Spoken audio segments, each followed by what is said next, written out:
Welcome to another film breakdown. Me, Michael, featuring Carl.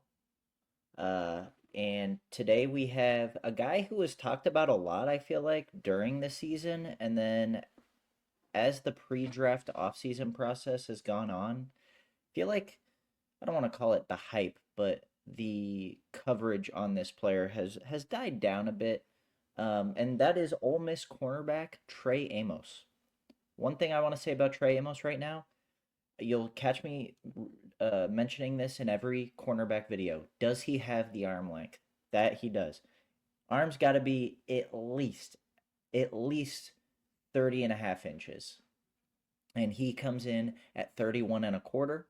He's 6'1", and he's not a wiry 6'1". He is like a physically imposing presence. He's a big boy. He measured it. Let's see what he weighed in at. 195, 6'1". So he's dense. He's not a wiry 195.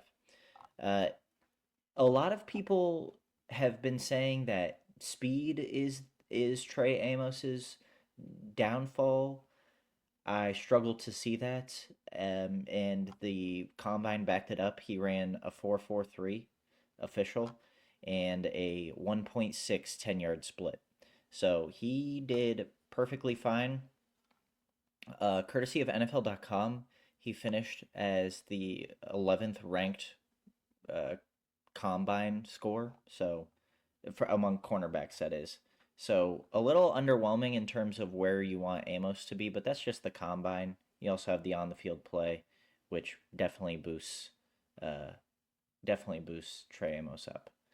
Um, Amos is a very solid press man corner. He is going to he's going to get physical with you throughout the entire stem. He is going throughout the entire stem, throughout the entire route. He is going to uh, he's going to be on the line of scrimmage, and he is going to force you to try and stack him. He has really fluid hips and change of direction ability. Just kind of, he's very loose, but not out of control. So he can get from his back pedal to a sprint, from his back pedal to trigger forward. He's a very solid run defender, and I think that comes from his dense build, his ability. And when I say dense build, he's not Calvin Johnson. He's just, he's a sturdy player. Like he's not a Sauce Gardner.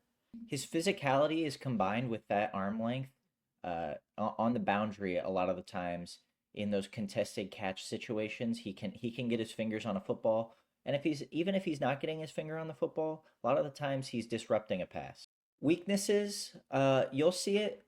I think the prime example, in my opinion, is let's say he's sagging off like 7 to 10 yards off the line of scrimmage, and the receiver and the offense recognizes it, so his matchup is now running a 5 yard or 7 yard in. Amos seems to struggle to process what's going on and just allows a ton of something just happened with my camera. It turned off. I don't know where it cut off. But what I was saying is, and I will just cut this out if it caught this, Trey Amos is very good at physically uh, abusing his matchup. But when he's sagging off that 7 to 10 yards off the line of scrimmage, and let's say this is just a prime example from what I can see.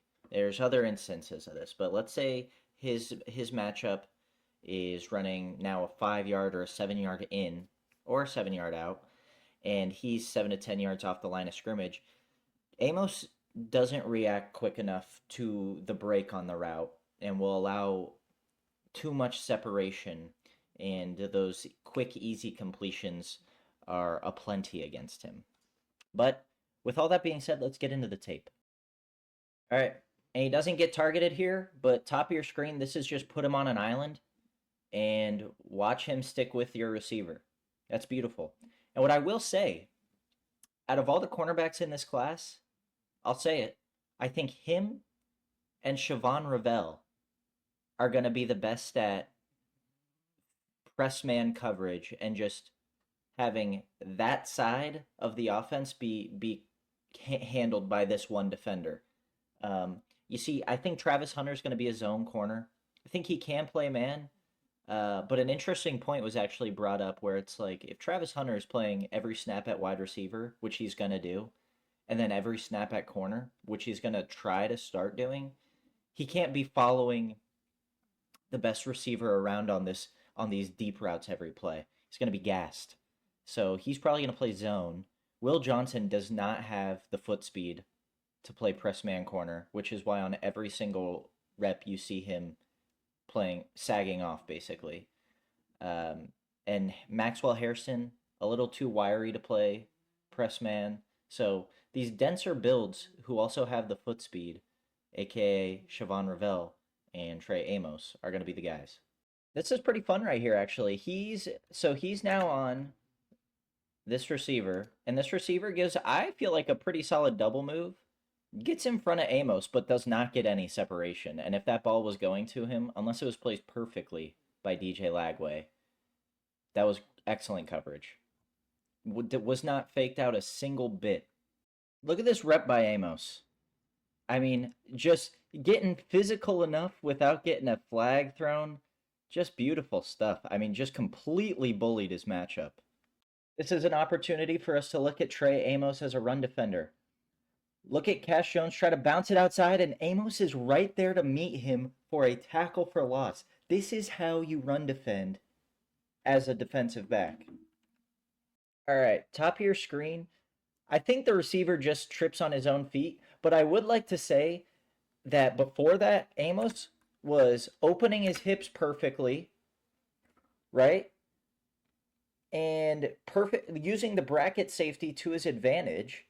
And then when the receiver turns outside, look at this change of direction. He's right there with him the whole way. I just don't think foot speed is an issue. Look at him at the bottom of your screen, opens the hips, and then just sticks with 11 the whole way. Doesn't get fooled by double moves. Really smart player. I'm not going to say he's like, oh my God, he's fast, but he is not slow. I appreciate this rep as well. I mean, allowing a little bit to the inside, but nothing else. Other receiver got the ball there. The beauty of watching cornerback tape is you can appreciate the cornerback's particular play, and he wasn't involved in the main action of the play or where the football went. I mean, I know Georgia did not have any elite separators, but man, Amos is on everyone like glue. Like glue. This guy is a first round corner.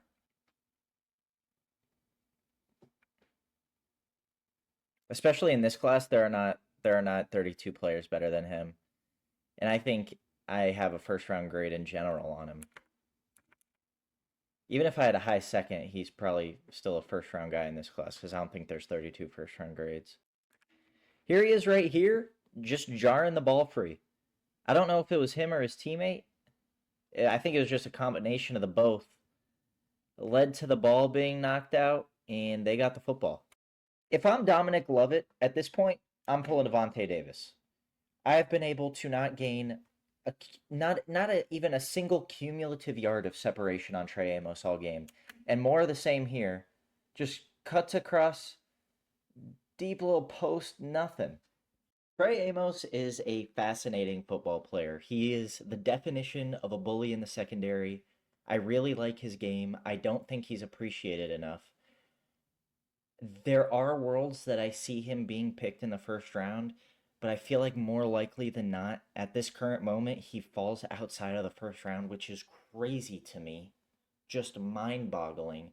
So teams that have an early second round pick, if day one goes by and Trey Amos is on the board, teams like Jacksonville, teams like the New York Giants should be doing everything in their power to make sure they can get him, whether it's trading up a few spots, because both of those teams have an early second round pick, but I don't believe they have the first one of the second round.